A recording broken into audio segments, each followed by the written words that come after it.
There we go. Now I'm talking. Well, thanks for your patience. We're about to get started momentarily. People are getting their snacks. I hope you have some, or maybe get to start your lunch or something like that. Um, Welcome to our town meeting. The agenda items are number one, Pastor Vicky's going to be updating, just giving you some updates on Epworth, latest updates on Epworth. Number two is outlining the United Methodist stance on justice and injustice, social justice and injustice, and some of the ways that we can actively resist injustice in any form. It's part of our baptismal vows. Um, and the third agenda item will be talking about self care. Um, I think I remember I was reading a book about sort of an apocalyptic sort of ending, and one of the characters in the book said that they were surprised at how quickly sort of bedrock kinds of cultural and societal things could just disappear. And that's what we've been experiencing for a long time. It's not just a current administration or a latest election kind of thing. Um, just so many places that you look.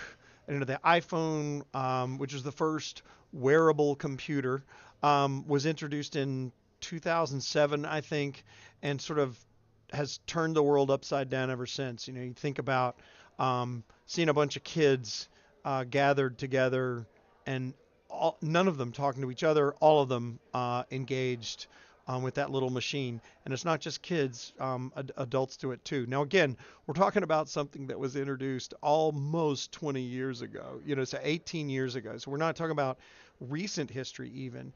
Our lives have been upended for a long time. Um, the millennium, this new century began with 9/11 and a sense that we're no longer sort of protected or whatever. And the question comes up, where is God? Um, and how do I navigate this new landscape in a world where I do have to adjust some of my understanding of how God moves and how God acts, because I was attributing to God so many things that were not God and that were turns out pretty temporary. Um, you think about what's happened to so many institutions in the past quarter century. I guess I would say, from newspapers to religion itself, to religion as an institution, and so many institutions that were sort of the underpinning of our societies. Everybody gathered around CBS nightly news or whatever, and now, this total bifurcation of whatever you want the news to be and whatever you want the truth to be. So here we are. Um, those will be the topics of conversation, and Vicki will be coming online shortly as we're about ready.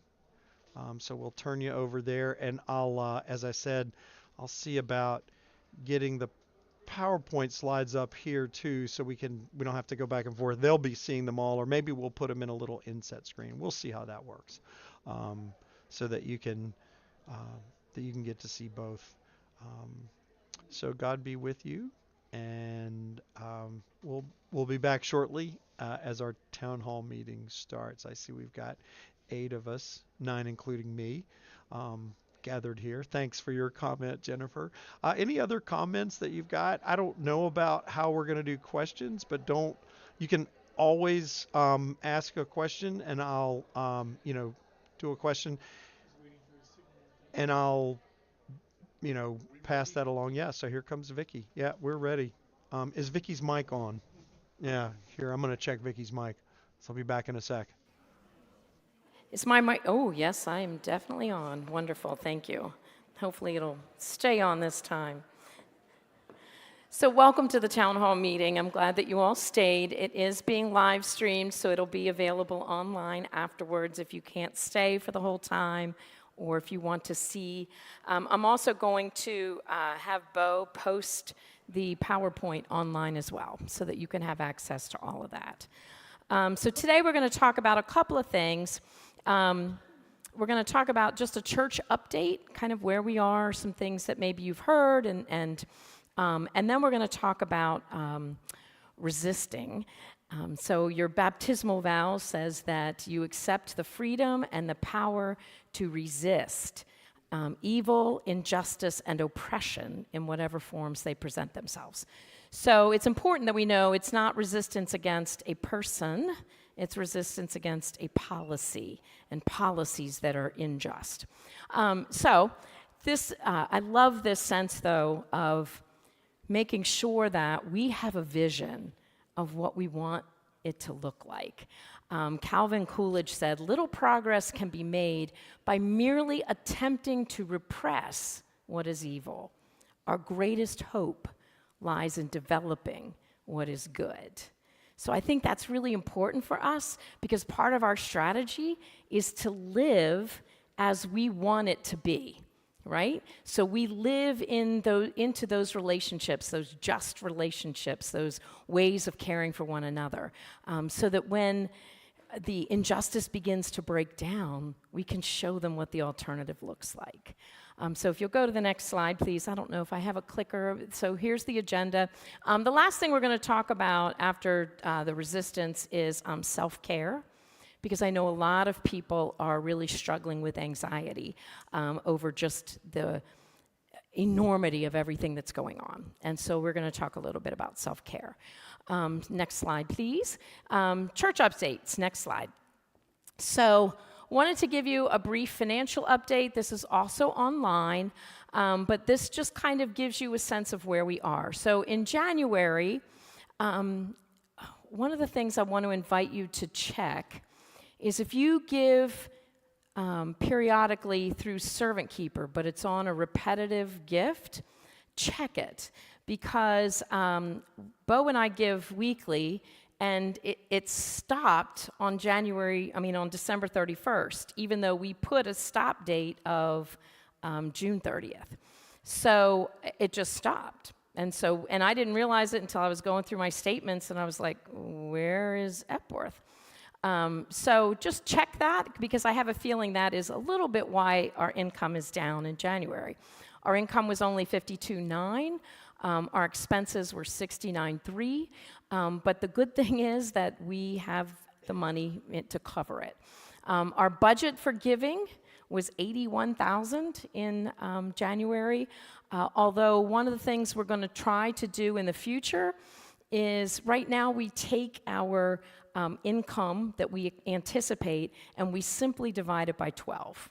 Which is not a helpful projection, because there are some months that people give more, and January tends to be a month where people give less. It's right after Christmas, it's right after special appeals, so we need to adapt that, and then our budget for expenses was $78,000, so you could see we were under budget for expenses, but also under budget for our giving. So, but then when you look at the year-to-date,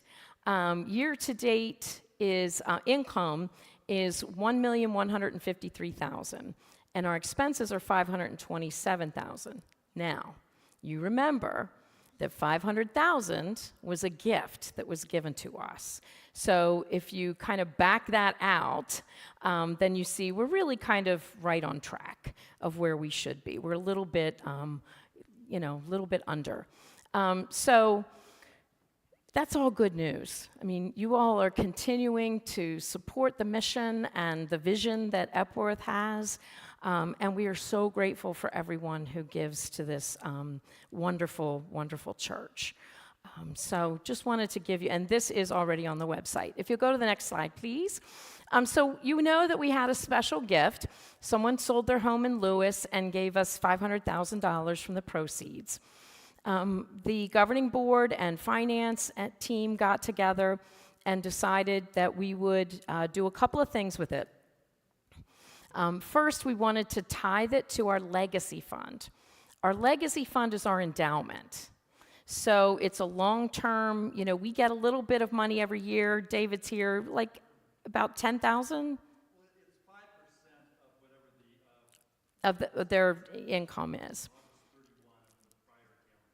Yeah, so they already give us a little bit from their proceeds, from what they make, but we're trying to build that up because as churches evolve, it's really helpful to have an endowment. And so we decided to tithe to the endowment, and so we gave $50,000 to that.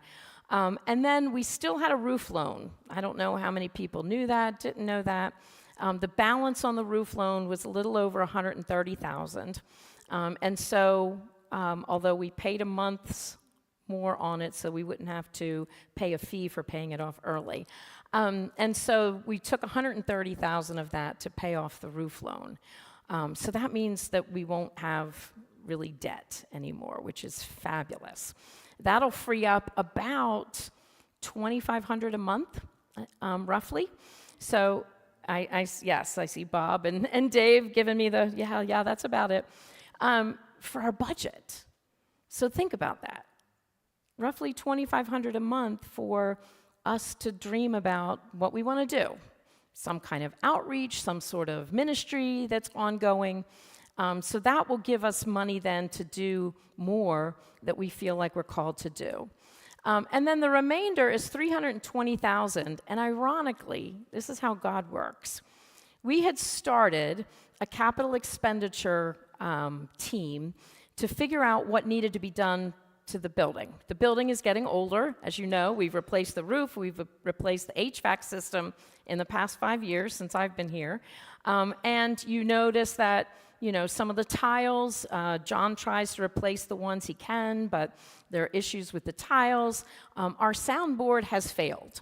And it used to be, if you remember, you would see the young guys hanging out in the back with a tablet, and that was how they were doing the in-house sound. Because there was a screen across the booth so that you couldn't hear them talking. So, yes, you're welcome. We love you. We do really love you very much.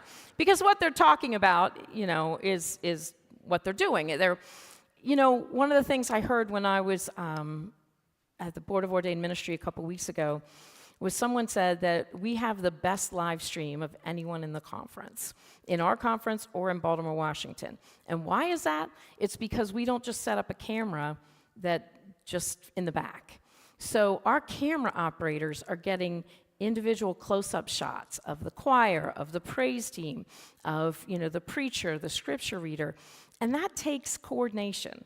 And sometimes things don't happen right. So they're talking business up in the sound booth, but that's good. But the soundboard has failed, so we need a new soundboard. And so they're working on that. But we had put together this list of capital expenditures before we got the $500,000 gift. God is so good. It was like we said, here are the things that we need to keep this building, to be good stewards of this building. And God said, okay, someone is going to give you a gift. If you go to the next slide, please. So these are the requests from the capital expenditure. So this is everything, okay? They have not prioritized it yet. There's a CapEx team that's going to prioritize it. They're dividing it over 3 years. So, we're not going to spend all the money in year one. So we're trying to figure out what's most important and how we go about getting these things done. So for worship, obviously the soundboard, there's some handheld microphones that the praise team uses that are going bad. Hearing assist upgrade. Our way of doing with the headphones isn't really working very well anymore. And so we're working on a new system. Hands-on control panel for, this is all the tech stuff, hands-on control panel for the Blackmagic video switcher. But that just means if you want to switch, I know, that makes a lot of sense to you all, right? It's if you want to switch from the Song Show Plus, which is the presentation software we use. So if you want to switch from that to the cameras, you need to be able to do it pretty quickly. So that's what that's all about. Replace, upgrade the light control board with remote control capabilities. Window tinting. I've actually seen a few people sitting over in this section in the morning, and the sun will come in through that window, and it blinds you. In the afternoon, if you are performing up here, The sun comes in that window and we can't see the director. And so we want to try to put some tinting on it so it doesn't, it doesn't block the light, but it keeps that glare from hitting people. We're only doing this side because that's the only side that the sun really comes in through. Flying main speakers. So the speakers in this room were designed for beauty, but not for effectiveness. And so it is beautiful, but we can't always hear. Sometimes when I'm sitting in the front row, I can't hear what people are saying because the speakers come from the chandeliers. And if I'm not hearing the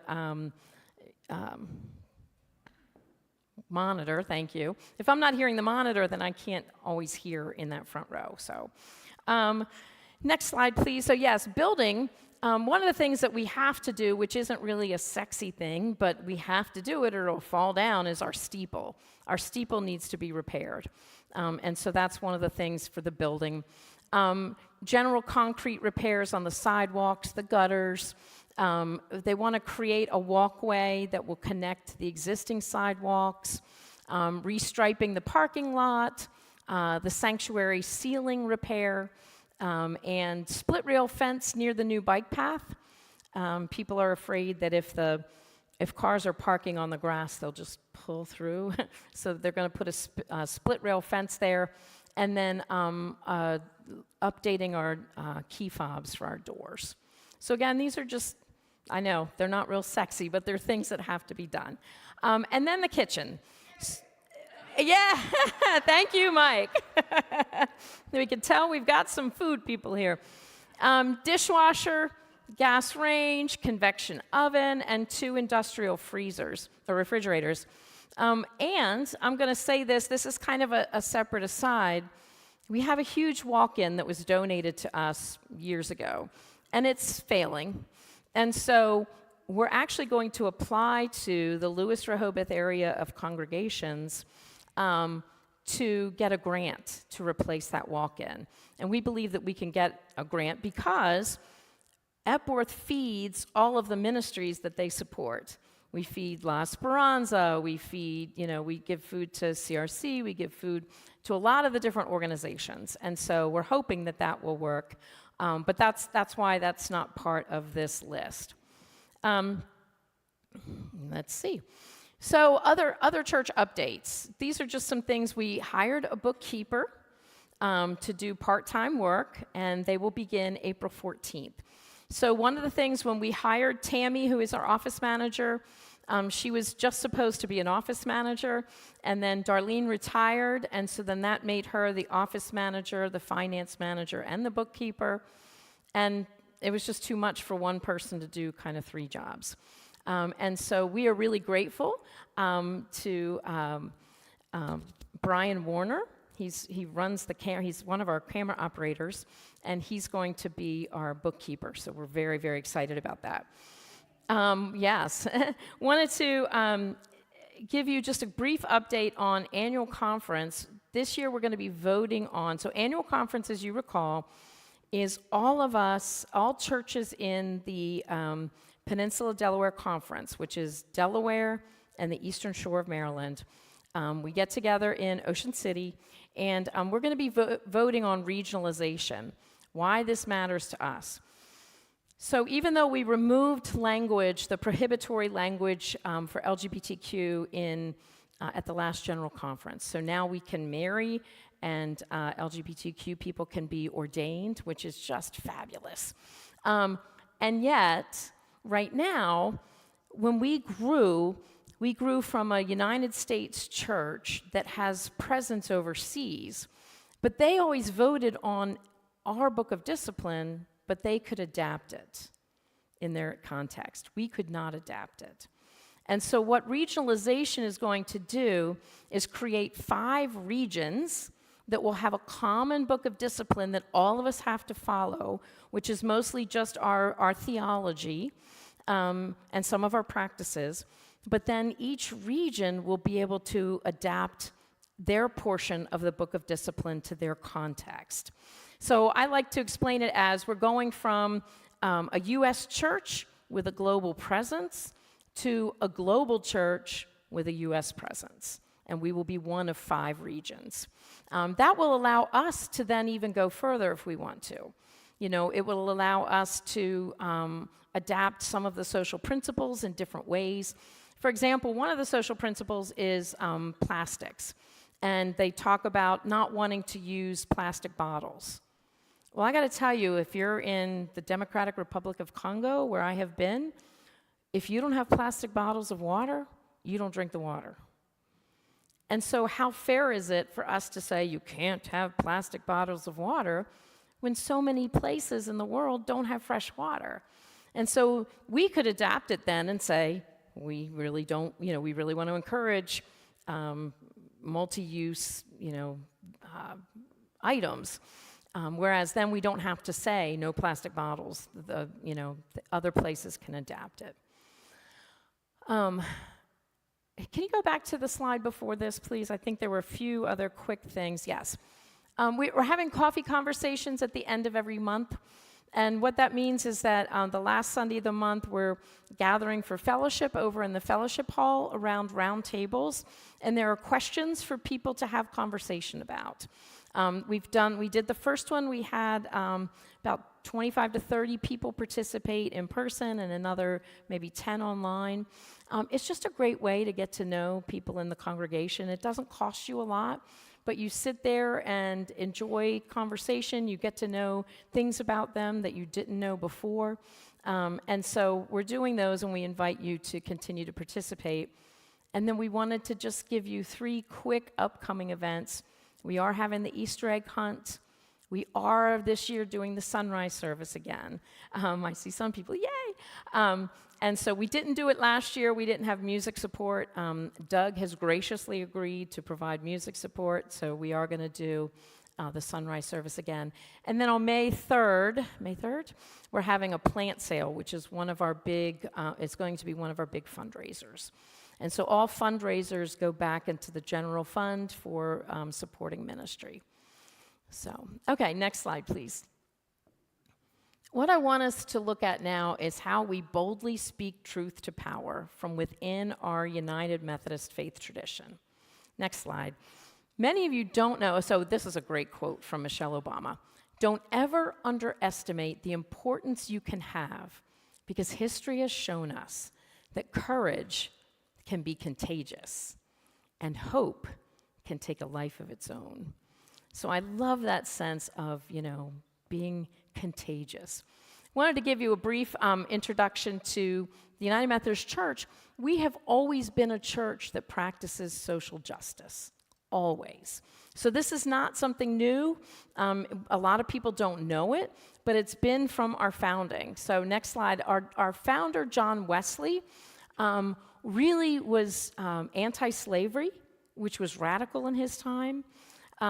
He believed in economics and ethics, so he gave aid to the poor. He started a medical dispensary. Whenever we say that, I know what you all think, but this was a medical dispensary in a time when they didn't really have a lot of doctors. And so, this was to help people get better. He even had like a little journal of how you're supposed to, take these medications. He gave blankets to prisoners. Prisoners were just thrown into this, cell. They had no blankets, they had nothing. So they would take food, water, blankets into the prisoners. And most of those in prison were from being in debt. So think about that. So, it's not like they committed a crime or did something heinous. They were just in debt, and so they were thrown in prison. He also wanted to end child labor, which was just getting started because that was right at the beginning of the Industrial Revolution. And so they wanted to say, no, we can't have kids. Kids as young as 5 would go into factories and work, especially for coal, going into mines and things like that. They wanted to do prison reform, education. Did you all know that Sunday school got started by the United Methodist Church? It was just the Methodist Church back then. Actually, it was Methodist Episcopal, to teach children to read. That was why it got started. So Sunday school really was a school. And, when I think about that, and I think about how Black History Month is being taken out of curricula, how some of these other things are being removed, and thinking, so maybe we go back to our roots and we start teaching Black history, and we start teaching DEI initiatives, and we start teaching people. There was in Florida where they started long before the United States did. They got rid of anything that was Black history, DEI, including an AP class in Black history. So a United Methodist Church got a qualified instructor to come to their church to teach the AP class in Black history so that the people could still get their AP credit and they didn't get kicked out of the school because they couldn't tell the church what to do, which I just love.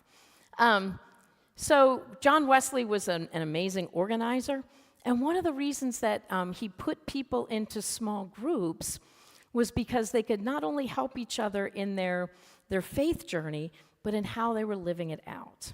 So these little classes would get together and they would talk about, acts of piety, acts of justice, acts of mercy, acts of devotion. And so there were these 4 kind of quadrants, and they would ask them, how are you doing in your acts of mercy? How are you doing in your acts of justice? And for those who might say, what in the world is the difference? Well, acts of mercy would be like giving someone something to eat. Acts of justice would be asking why they don't have food in the first place and trying to figure out what are the systems that are preventing these people from eating. And so he organized people in small groups so that they could know that they weren't alone, so that they could encourage each other, and so that they could participate in these different acts of justice. Next slide, please. Early Methodist churches, also anti-slavery. That changed a little bit later, but initially, it was anti-slavery. They wanted to protect the workers with sanitary safety standards, abolish child labor, Sunday school teaching the children to read, a fair and living wage, a Sabbath. They didn't, it used to be the work week was every day. There was not such a thing as a Sabbath for some of these industrial workers. They did not get a day off a week. And so, part of our advocating was to have a Sabbath, to let people have a day off a week. And then we eventually joined with the union workers to ask for 2 days off a week, which is how we got the weekend. And then equal rights. And so, John Wesley early on had female preachers. And then, again, everything starts out kind of radical, and then people step in and say, oh, no, you can't have female preachers. You can't have Black preachers, So then they kind of push it down, and then you have to fight for those rights again. But the early Methodists were really about the social justice. Next slide, please. So our baptismal vows, I said already, do you accept the freedom and the power God gives you to resist evil, injustice, and oppression in whatever forms they present themselves? So when we join the church, we say, yes, we're going to do this. And so how do we live that out? And that's what we're going to talk about a little bit now. Next slide, please. So Bob, Paulin, and Sandy, Sandy mentioned this morning, right now for Lent, they're looking at the social principles, which is fabulous. We adopted new social principles in 2024. You can find these online at umcjustice.org.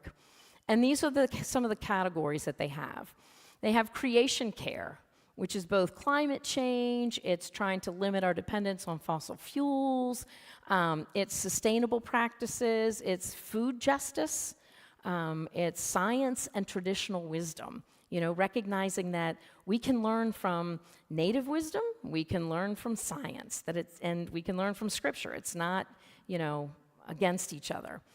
And then there's economic care, so caring for our economy, thinking about poverty and income inequality, human trafficking, slavery, responsible consumerism, so not trying to just get, and trying really to be responsible. We don't need 6 cars if there's only 2 people in our family,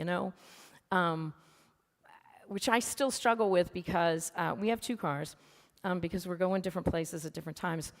My parents managed to live with 1 car throughout, and my mom worked too. So my dad would drop my mom off at work, then he'd take the car, and then when my sister and I needed the car, they'd figure out a way to make it work. And this was before Uber, so it was pretty impressive.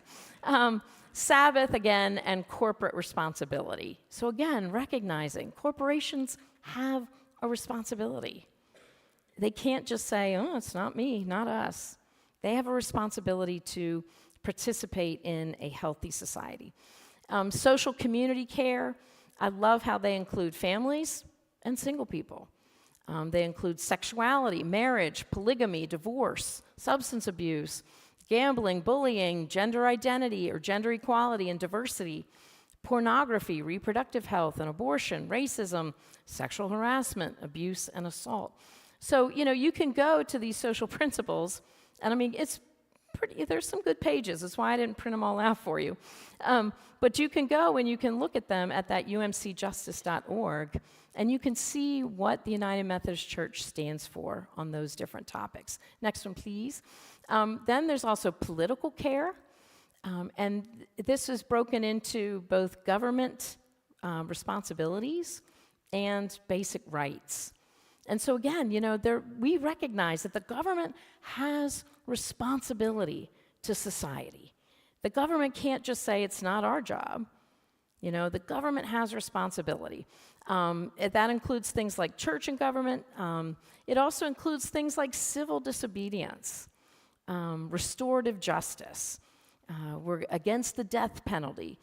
We want fair criminal justice. And there's some stuff in there about war and military service. And then the basic rights, health care.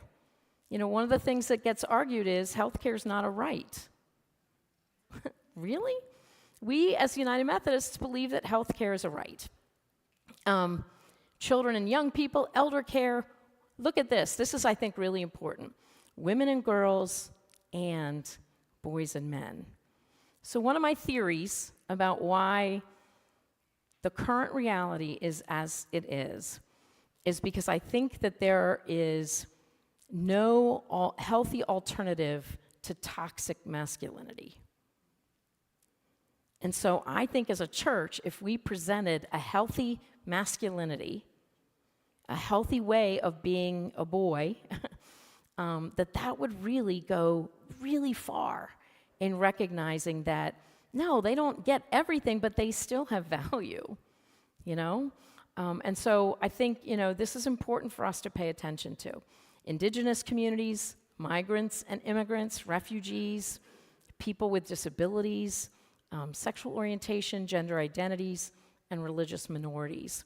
So again, all of these are topics that are covered in there that just talk about how we are called as a United Methodist Church to resist evil, injustice, and oppression. Next slide, please. I love this quote from Harvey Milk. Hope will never be silent. So we can't be silent. Because why? Jesus Christ has given us hope. And it is hope that drives us to this resistance.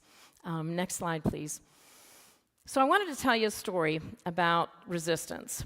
You may have heard it before, but resistance will often cost something. So when our children were little, there was an ordinance passed in Ellesmere that said that the local police could stop anyone who looked foreign and ask for their papers. That's just not right. It's illegal, really. It's unjust. And so there was some churches that were getting together, and they were going to have a protest at the town hall meeting. And so we were going to gather in the church and sing and prepare and then march down to the town hall and stand outside and protest. So, we said to our kids, hey, we're going to this protest.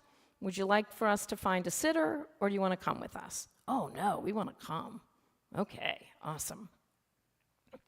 So, we had read to them about civil rights and about, beatings and being put in jail and all that other stuff, but didn't really think about it until little Eli, who was 6 at the time, in the back seat, said to us as we're driving to the protest, so, Mama, how long are we going to be in jail?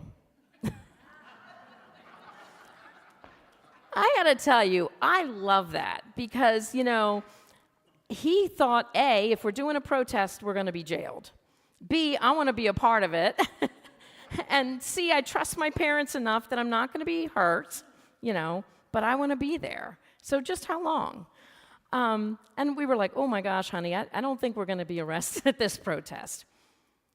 We may be arrested at protests. I need you to hear this. We may be arrested at protests.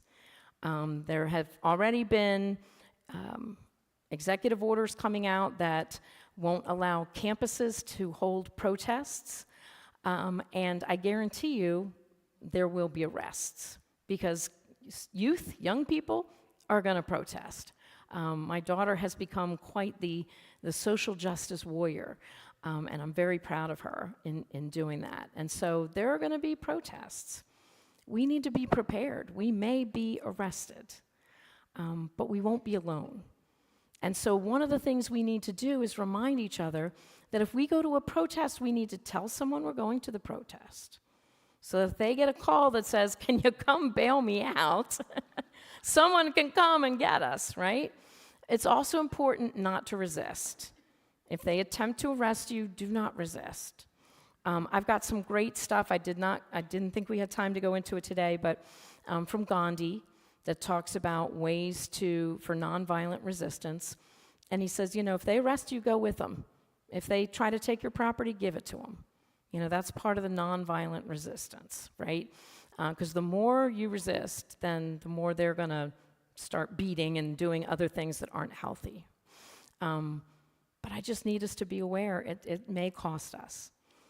It may cost people jobs. And we need to care for one another in that way. So if someone loses their job, maybe we need to pool some resources and help them out so they don't lose their house or whatever. I'm hoping it doesn't get to this, but it may, and I need us to know this. Part of the civil rights movement, part of what made it successful, was there were many, many people behind the scenes willing to, when they did the Montgomery bus boycott, there were people willing to drive people to work because they still had to work. They just didn't want to ride the bus. So there were a handful of people that had cars who would go from house to house to house and pick people up and take them to work and swing back around. During the march from Selma to Montgomery, people made meals and delivered them at each night as they were marching along. So there are people behind the scenes that need to be able to group together to take care of those who are on the front lines. Because not all of us are called to be on the front line, and that's okay too. But that doesn't mean that there's not a role for you. So I think that's important for us to hear. Next slide, please. Let me see what I have.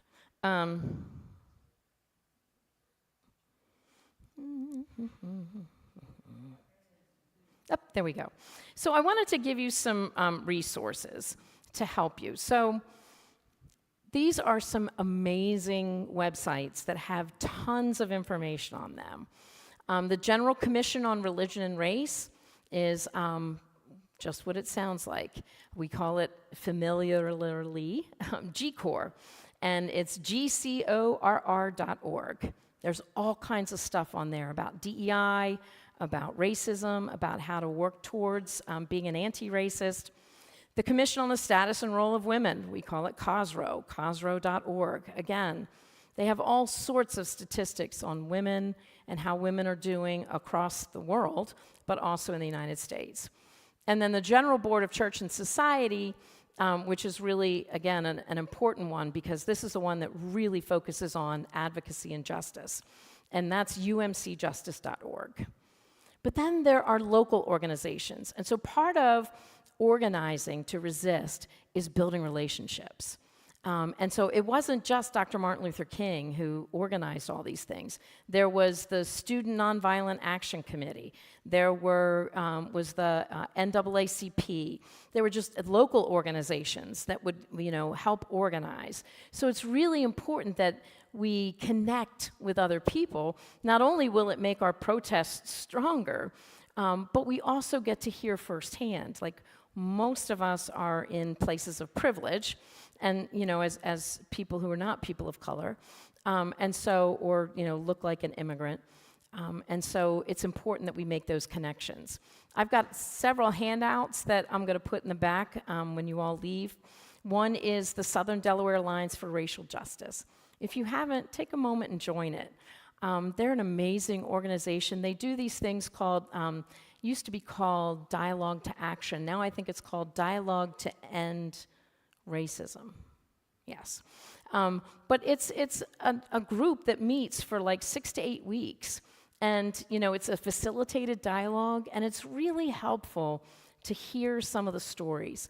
That's where I first learned that when I said, one of the phrases that I used to use a lot that I don't anymore is when someone would say something that just sounded ridiculous, I would say, "Oh, you got to be kidding me," right? I've eradicated that from my vocabulary because I was in this dialogue to action, and one of the women said, when I make a statement and somebody says, "Oh, you're kidding," or "Really?" I feel like the veracity of my story is questioned. And I thought, oh my gosh, like that was totally not what I intended. And yet I can see how if you were used to your story always being questioned, that me saying, "Oh, you gotta be kidding me," could come across that way. And so I've eradicated that. So those are the types of things that you learn in groups like that. The second one is Speak Out Against Hate, which again is a fabulous one. It was started by Leslie and Alan Slan and Charlotte King.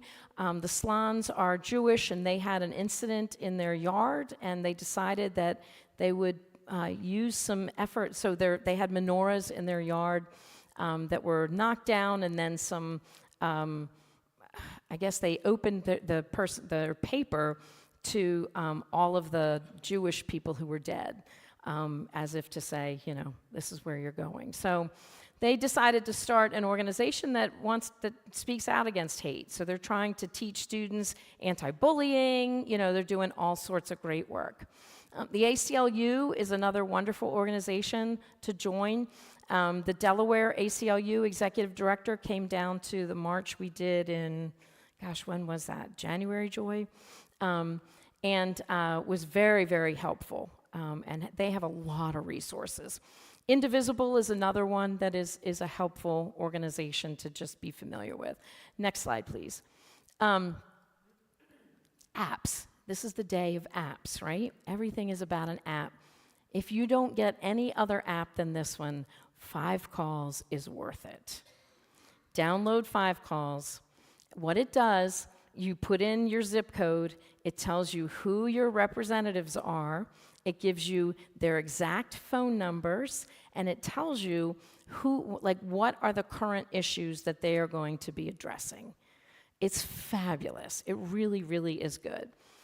There's also a boycott app that mostly refers to the Gaza conflict, to end the Gaza conflict, but there's also some other good information in there.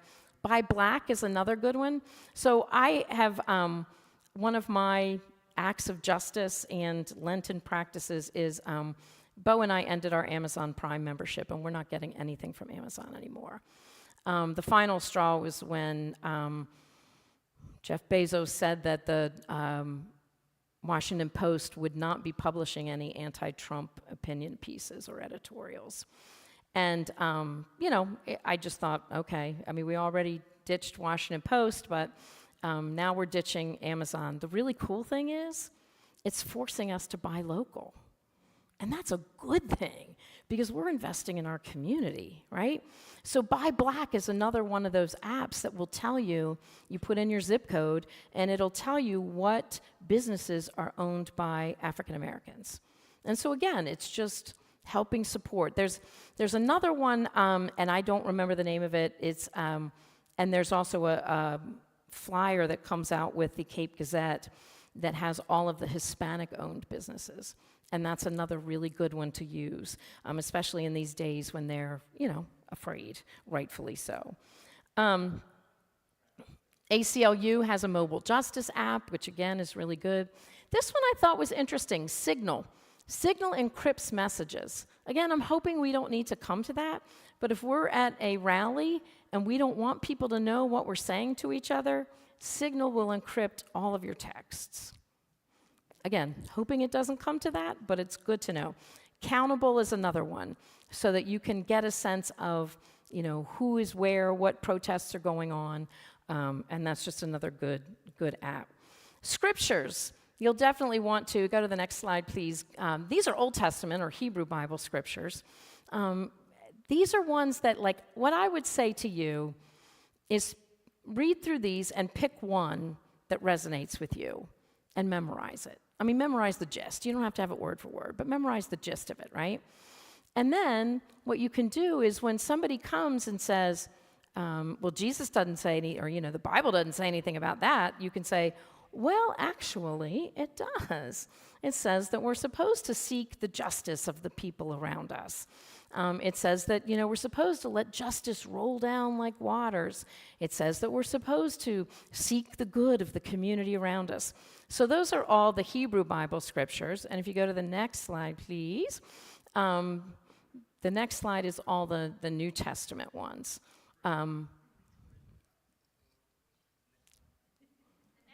There we go. Thank you. So obviously Matthew 25, which is what we preached on today, is a really good one. And again, you don't have to memorize the whole thing. Just memorize the story. Okay, so there were, the people come to the end of the time and they're standing in front of the king and, and it's like, did you feed the hungry? Did you clothe the naked? Did you welcome the stranger? If you did, then you did it if you did it for the least of these, you did it for me, right? Luke 4 is Jesus' mission statement, where he says, the Spirit of the Lord is upon me, or has anointed me to preach good news to the poor, to set at liberty those who are oppressed, to release the captives, to recovery of sight to the blind. And I don't remember the rest of it. But anyway, that's one I want to memorize.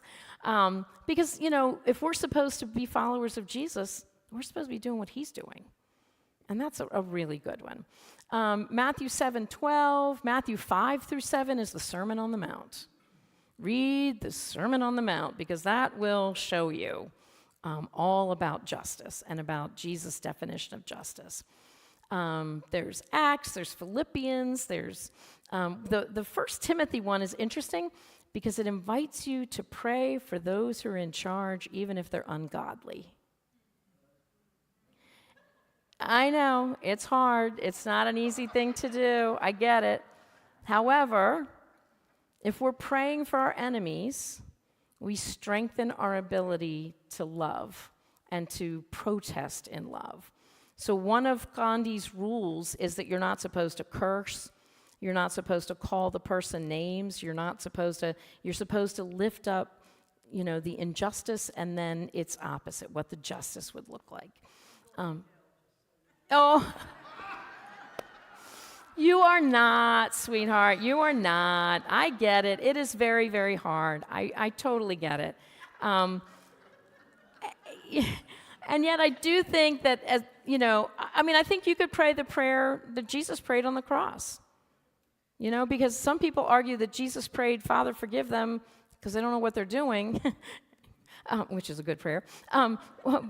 But some people argue that he prays it that way because he can't forgive them yet. So he's turning it over to God. And so, again, this is part of how we resist is by, wouldn't the best thing that happened to have the administration have a huge conversion and reverse everything? Really, wouldn't that be the best thing to happen? So why wouldn't we pray for, the administration, whether they're just or not? Again, I'm not saying it's easy, but I'm saying it helps us. Wasn't it Abraham Lincoln that said one of the best ways to get rid of an enemy is to turn them into a friend, or words to that effect? I don't, close enough. But that is a way to get rid of an enemy. You turn them into a friend, right? And so again, trying to pray for those who will oppose us, and pray for the administration. There's some great. The John 1, 4, 17 through 21, 1 John 1, talks about, that's the one that talks about perfect love drives out fear. So again, thinking about how do we strengthen our love muscle and not respond from fear as we tap into that love of God. And then when we're responding out of love and not out of fear. Because fear leads to anger and hatred, and love leads to challenging, holding accountable, but continuing to be respectful. Next slide, please. So, self-care. I've heard from so many people who've said that they're anxious, that they're just constantly on edge, that they're anxious about, what's going to happen next, and they don't know how to deal with their anxiety. And so these are some ways that I think, next slide, that you can deal with your anxiety. So one of the ways that you can do it is you can allow yourself to grieve. This is sad for many of us. And so let yourself grieve. Cry, be angry, all the things that grief involves, let yourself grieve. Because if you don't, then it stays in and it comes out in unhealthy ways. So let yourself grieve. Set boundaries. So one of the things that I have done since all of some of the injustice that is taking place is I only read the news once a day. I do not read multiple things. I've never watched the news anyway because we don't have television, but, so I don't watch it because when you watch it, their whole point is to get you upset. That's what they're trying to do. And so I read it once a day. And if I'm having a particularly bad day, I skip that day because we don't need to wallow in every little thing that happens because some of it is show anyway. And we have a lot of people that are fighting for us. We have a lot of attorneys, a lot of attorneys general, a lot of people that are really trying to address some of these things. And so, if we take every single thing that happens, we're going to not take care of ourselves. That is not a healthy way to care for ourselves. So, those boundaries. And it might look different for you. Again, I'm just sharing my boundary, but your boundary may be very different, and that's okay. It may be different on different days, and that's okay. But pay attention to how it is in your soul. Because what we don't want to do is become so agitated and so angry that we then respond with hatred and we become like them. They're not like us. I love that Super Bowl halftime show. I know you all probably didn't, but they're not like us, right? I don't want to be like that. I don't want to be hateful and spiteful and malicious and mean, and I don't want to be like that. And so, we have to set boundaries so that we're not like that. Breathing. If you ever get to a place, paying attention to your breathing is so incredibly helpful. Whether that's breathing in deep 3 times and letting it out through your mouth, or one that is really helpful that I use all the time is 4-7-8.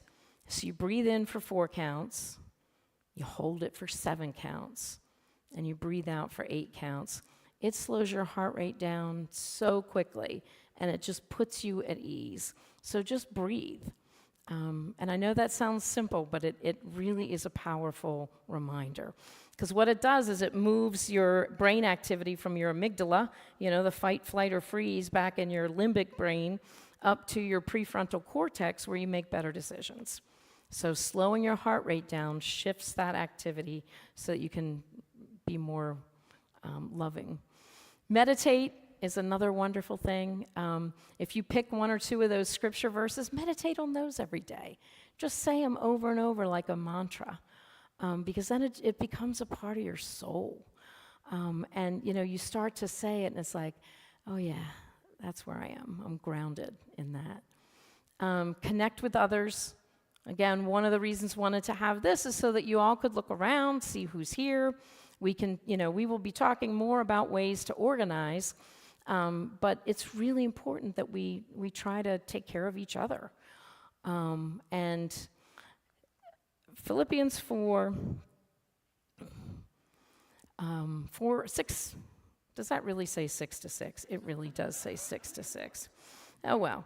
6 must be really important. Wow. Sorry, I'm getting lightheaded. Okay.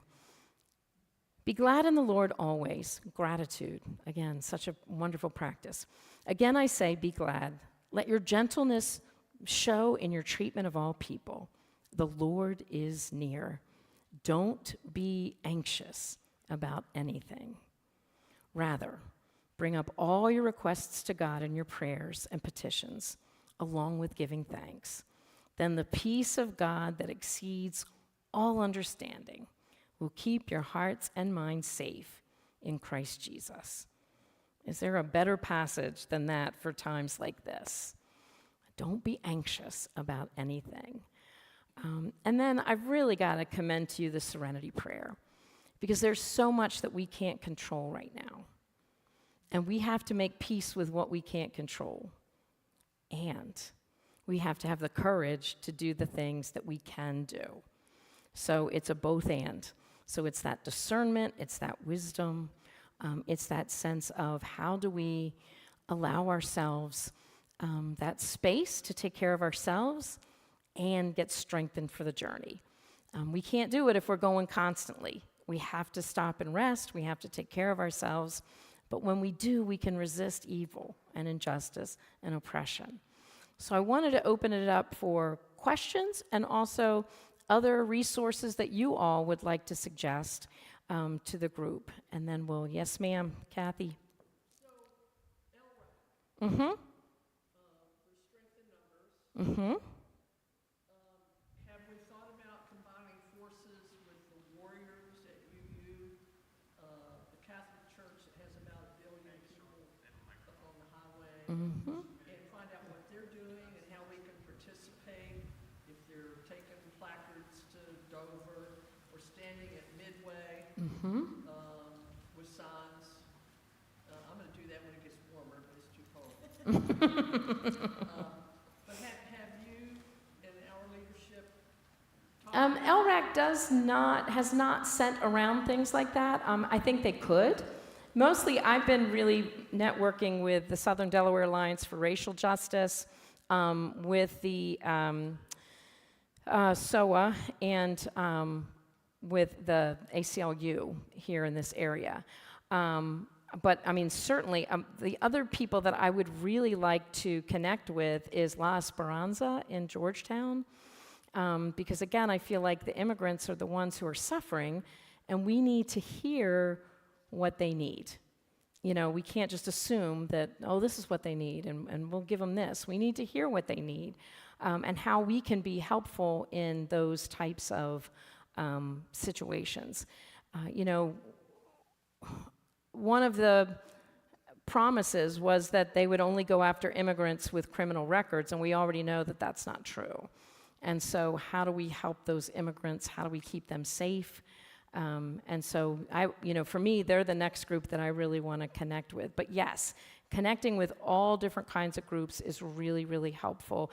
Looking on Facebook, trying to make sure that, if you see a protest, you can share it. You can share it with, the groups that you're a part of. But the bigger the numbers, the better we're going to be. There are some boycotts coming up too this week. This March 7th through the 14th is supposed to be Amazon boycott, which doesn't bother me because I cut out Amazon. But there are lists of boycotts that are going on as well, like Target and some of those others. And let's see, how do I say this? So as a church, we're not allowed to speak against particular administrations. We are allowed to speak against policies. So it's always hard to figure out how do we share that information as a church that doesn't come across as speaking against people, but instead speaking against policies. So that's kind of the struggle that we have as a church, and why I wanted to give us all those social principles and the scriptures and everything, so that we could feel comfortable in saying this comes out of our faith, and that this is against a particular policy that is unjust. But yes, we do need to connect. We need to connect as much as we can. Honestly, if someone wanted to put it on Facebook that's not me into the Epworth Church, that's absolutely fine. I just can't officially promote some of the things because some of the, and even Indivisible, my heart breaks because they are doing a lot of good work, and yet in their mission statement, it clearly says that they are speaking against Trump. And so I can't support that officially as a church, which doesn't mean that I can't join with them if they're marching to, against, to support immigration rights or whatever. We can do that, but I can't officially endorse them. So, yes, Amy.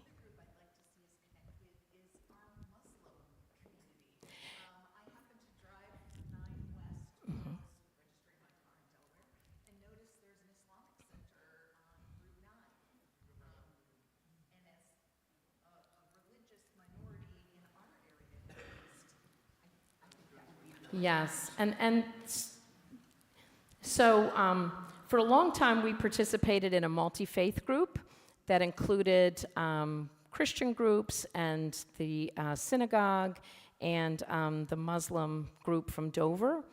However, sadly, when Israel retaliated against Gaza, the Muslim community withdrew from our partnership. Because it was just too hard to talk about,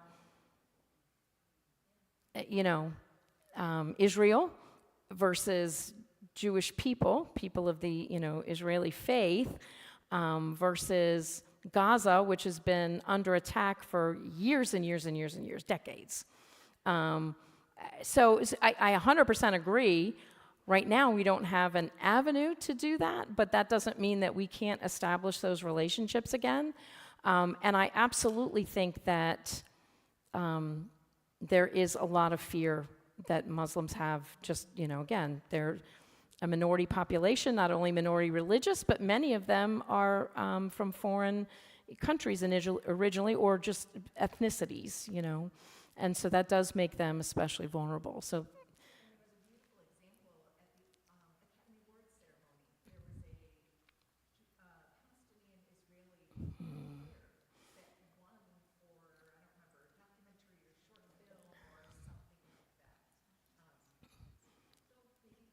Yes. Absolutely. Absolutely. No, I think it's wonderful. So thank you for that suggestion and reminder not to give up on it. Because, sometimes it's like, it was such a great partnership and then it's not. So.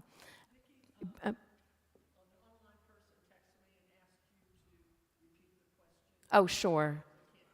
Absolutely. Absolutely. Sorry about that. Bree, you have a question?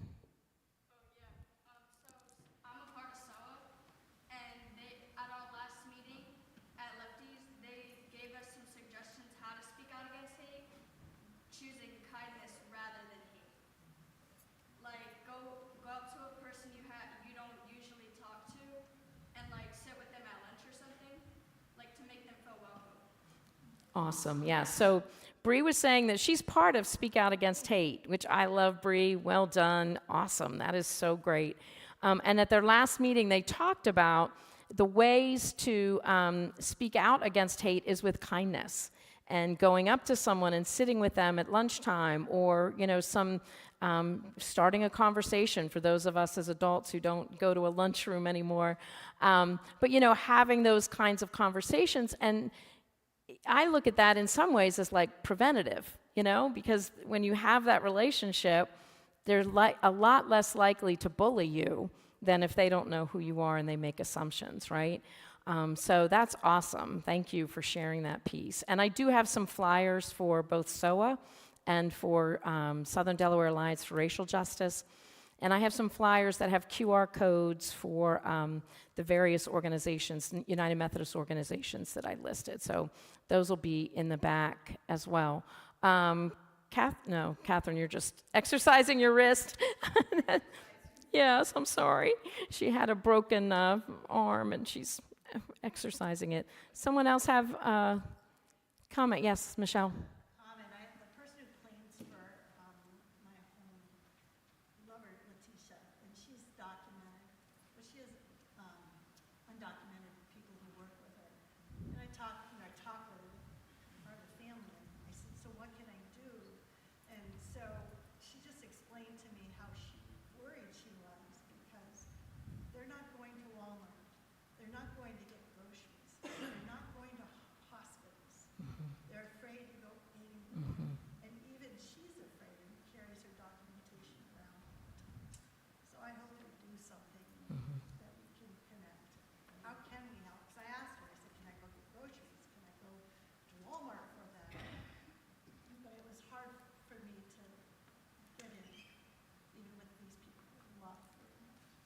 Yeah, absolutely. So Michelle was talking about a relationship she has with a person who is documented, but who works with people who are undocumented, and said they've stopped going to grocery stores, they've stopped going to Walmart, they've stopped going out anywhere.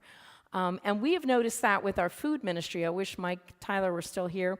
But we've noticed that with our food ministry, that with Good Sam, we don't have the Hispanics coming anymore.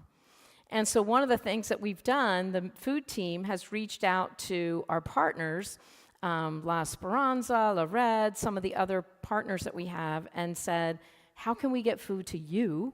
And can you then distribute it in will they come to you versus coming to us? But there are just so many things that they've stopped doing. And that's a critical thing, is to just help them. If you see someone, if you have a relationship with someone, just ask them, what do you need? I can, bring it to you. I can go shopping for you. I can, do these sorts of things. The other thing that is helpful is if they are documented, ask them if they would be willing to share with you a photocopy of their documentation. And here's why. My friend Carlos he and I used to work together in the conference office. He was our director of Hispanic ministries. He's a deacon, and he works for the Immigration Justice League, I think. And so he still works with them, but he's from Colombia. He's here legally. He came to school. He got married. He has a work visa. But I still carry all of his documentation with me, because if he gets picked up on the street and doesn't have it with him, they will not let him go to his home to retrieve it. But he can call me, and if I have a copy of it, I can at least bring it to them and say, this is a copy. Better yet, if it's a notarized copy, but this is a copy of all of his documents. So that might be another thing. If you know people who are here legally and have documents, be one of their support people. Give them your cell phone number and say, I will carry with me your documents so that if you ever get stopped and need help, you can call me and I will bring it to you. Because they're not letting people go back to their homes to get any of that paperwork. And often, so they're also putting people in Gitmo, Guantanamo Bay, without letting them have access to phones to call their lawyers or their families, so their families don't even know where they are. And because it's hidden from sight, they are very abusive to those immigrants. So, again, we need to lift our voices, we need to make relationships, we need to do what we can to protect those around us. Because, how many people do we see who are Hispanic or Latina? I mean, there are just so many. And, especially in the Georgetown area, but here at the beaches, we see a lot of people who work. And so finding ways to help protect them is, again, another way of resistance. So thanks, Michelle, for that. Are you going to put this presentation online? Yes. So the slideshow will be online, and then the whole presentation, they're live streaming now, so it will be online as well. And so we can continue, so also wanted just to check in with you all, and, we can continue to have meetings from time to time to see, what is it that you all are feeling drawn to do? Because each one of us has different areas that we might feel passionate about. And so, but we might think, well, nobody else in the church cares about this.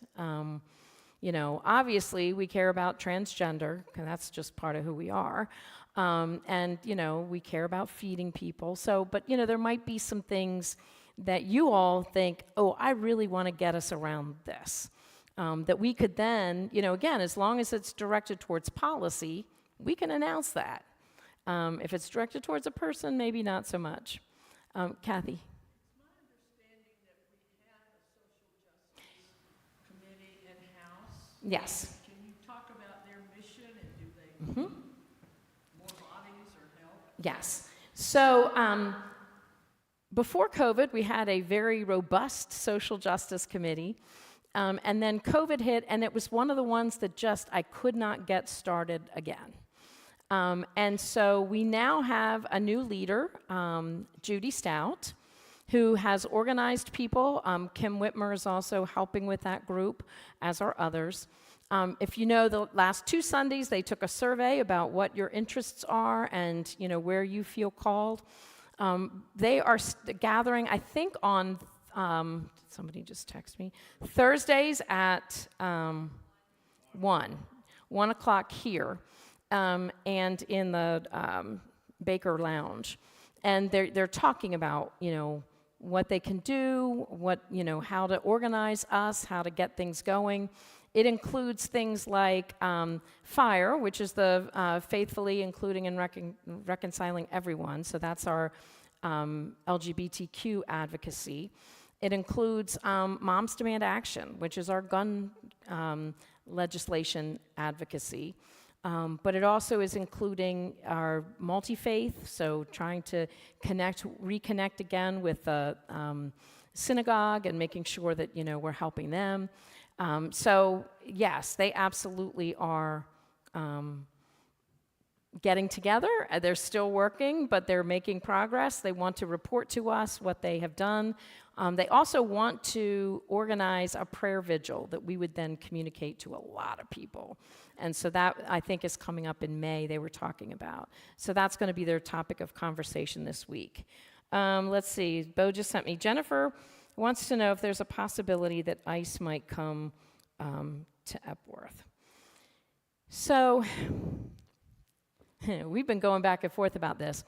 There is a possibility. It's probably pretty slim, mostly because we don't have a lot of Latina and Latino people worshiping with us.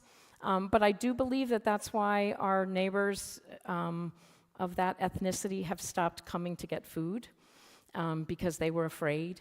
One of the things we can do is post on our door that ICE is not allowed, ICE and Homeland Security are not allowed to enter without a signed judicial warrant. Bye, Bree, thank you. Thanks for participating. And so, theoretically, it can only be in what's considered private spaces, and theoretically, if the doors are unlocked, then it's considered a public space as a church. But because we keep our doors locked all the time, then we are sort of a private space. But we're really struggling with how that can work. But I really don't think ICE will come here. I just don't think we're a big enough target. I think they will hit Georgetown. They will hit some of the other places. Are you calling me, Bo? I don't know. Okay. So I think the chance of ICE coming here is pretty minimal. But like I said, it has impacted our food ministry. So we're trying to figure out ways to get the food to them instead of having them come here so that they feel safer. Other questions or comments or thoughts? All right. Let me pray for us, then I'm going to put the resources out on the table in the back so that you all can grab them as you leave. If you have any questions, you can always email us, vgordy-stith@epworth.faith, and we can always, have further conversation, or you can join the social justice team, which is a wonderful reminder. So let's pray.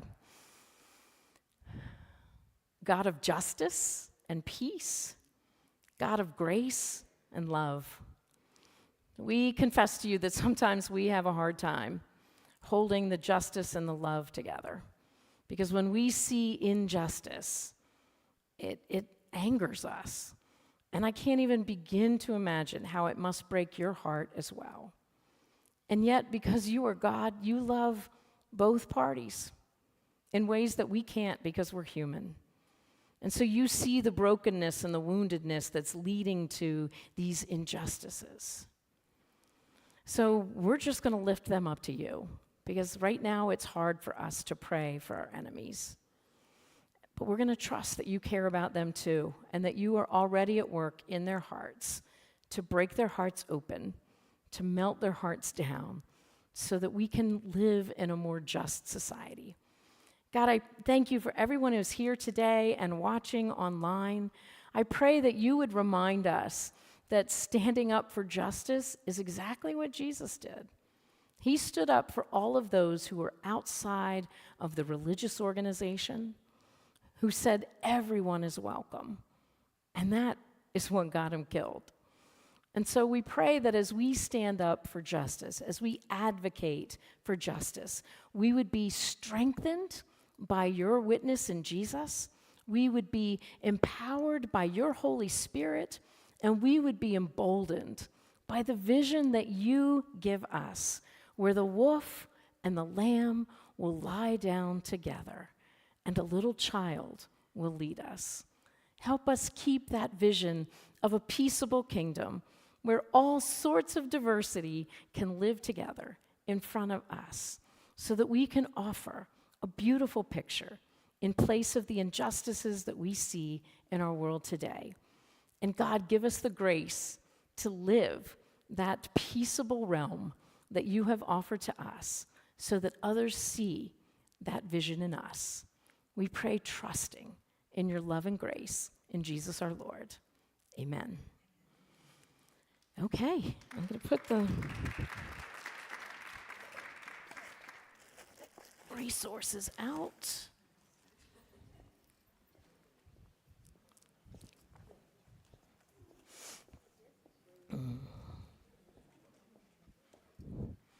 Hello, hello.